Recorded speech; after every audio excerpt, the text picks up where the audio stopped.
Bonsoir à tous. Aujourd'hui, je vais vous montrer des nouvelles sur LinkedIn, le réseau professionnel.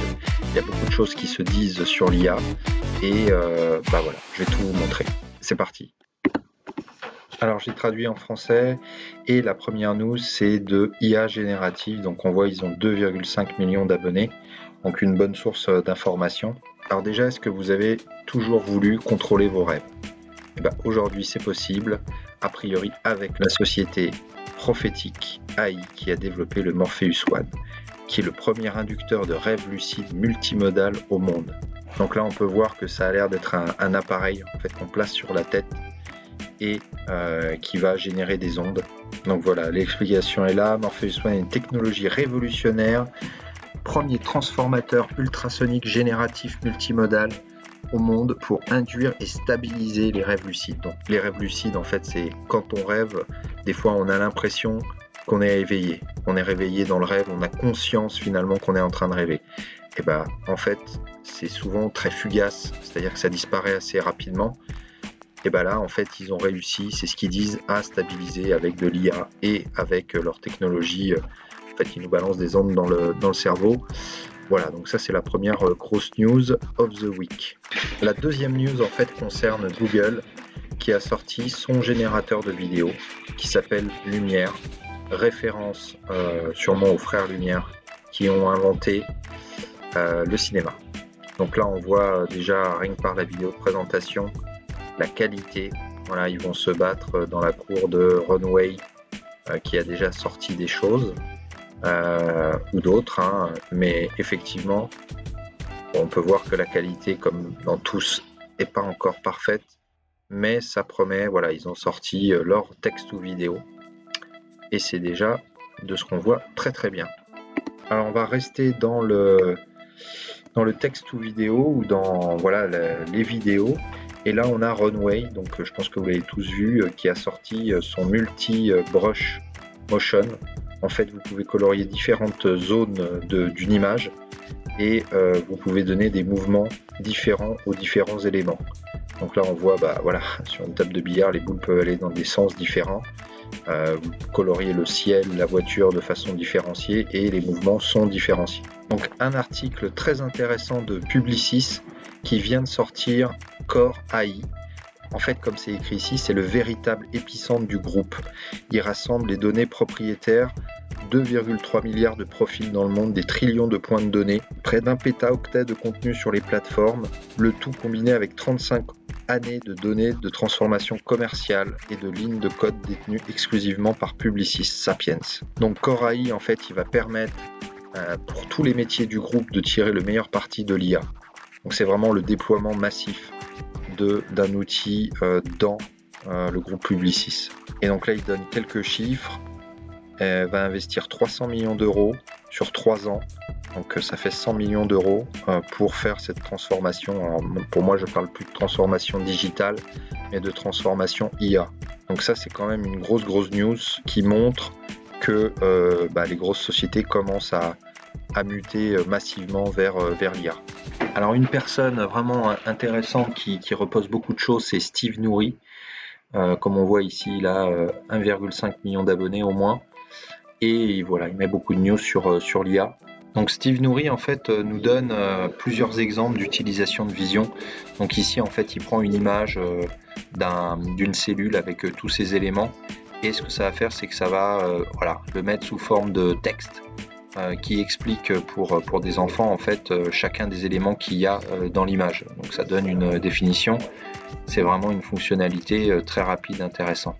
Le deuxième exemple, c'est que aujourd'hui il peut quasiment analyser les radiographies. Donc et au niveau médical, c'est intéressant. Il donne des premiers éléments. Alors même pour nous à la maison, dès qu'on a nos radios et qu'on ne sait pas trop comment les interpréter, lui peut le faire. Alors c'est sûr qu'il faut un spécialiste, toujours un spécialiste pour pas faire de l'auto-médication, mais effectivement c'est une capacité qu'il a aujourd'hui. Donc là ensuite il peut répliquer, on va dire, un site web en moins de 1 minute en prenant l'image, en regardant tout ce qu'il y a dedans, et puis vous voyez en dessous il réécrit les lignes de code qui permettent de recréer le site web à l'identique. Une autre source d'information, c'est Alpha Signal.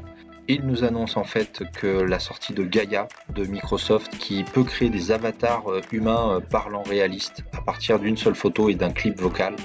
Donc il y a beaucoup d'exemples aujourd'hui de gens Synthesia ou d'autres qui font, voilà, vous mettez une photo et un petit peu de votre voix et vous arrivez à avoir ce qu'on voit en bas, c'est-à-dire une démo d'un avatar qui parle.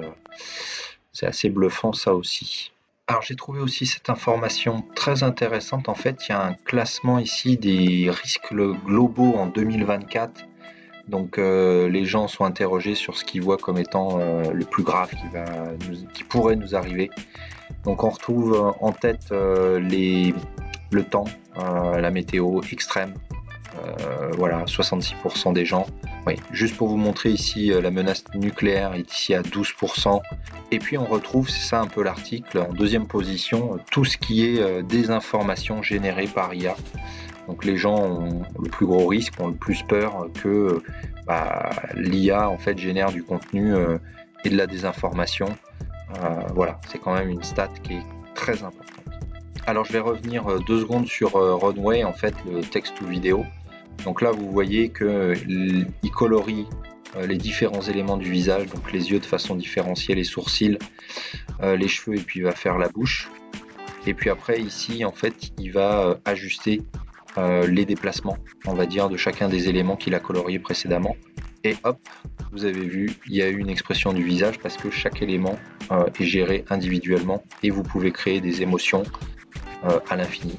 Voilà, en faisant bouger. Donc vous êtes capable de faire un film d'animation. Ça coûtera un peu cher, mais en tout cas beaucoup moins cher que si vous étiez dans un studio. Alors Google aussi a communiqué une petite semaine sur DeepMind et la présentation d'Alpha Géométrie, qui est un système qui résout tous les problèmes de géométrie des Olympiades, à un niveau proche d'une médaillée d'or humain. Donc ça veut dire qu'au niveau mathématique, il est quand même assez costaud. Voilà, hein, c'est tout. Mais ça mérite d'être noté aussi.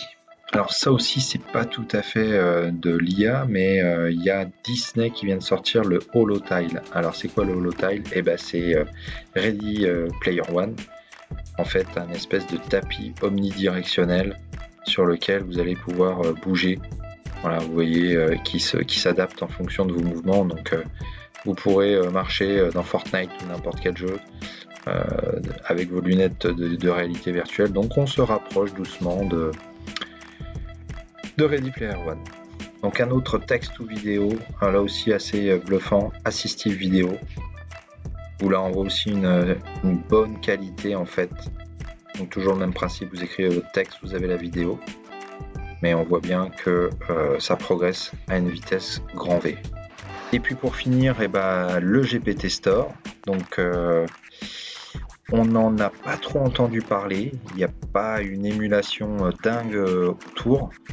Donc est-ce que c'est un flop d'OpenAI, ChatGPT? On va voir si quand il y aura les versions payantes ça va booster. C'est sûr qu'il est accessible à très peu de gens puisqu'il n'y a que les gens qui ont la version payante de ChatGPT qui peuvent regarder ça. Ça fait déjà pas mal de monde, mais c'est pas encore grand public. Et il n'y a pas un battage sur des super GPT qui apportent vraiment, qui font une différence. Donc voilà. Donc écoutez, je vous remercie beaucoup. J'espère que vous avez apprécié la vidéo. En tout cas, moi, c'est un plaisir de partager ces news avec vous parce que c'est mon quotidien, j'adore ça. Et je en mettrai régulièrement. Ça vous permettra d'aller voir ce qui vous plaît le plus. Voilà. Et à très bientôt. Au revoir.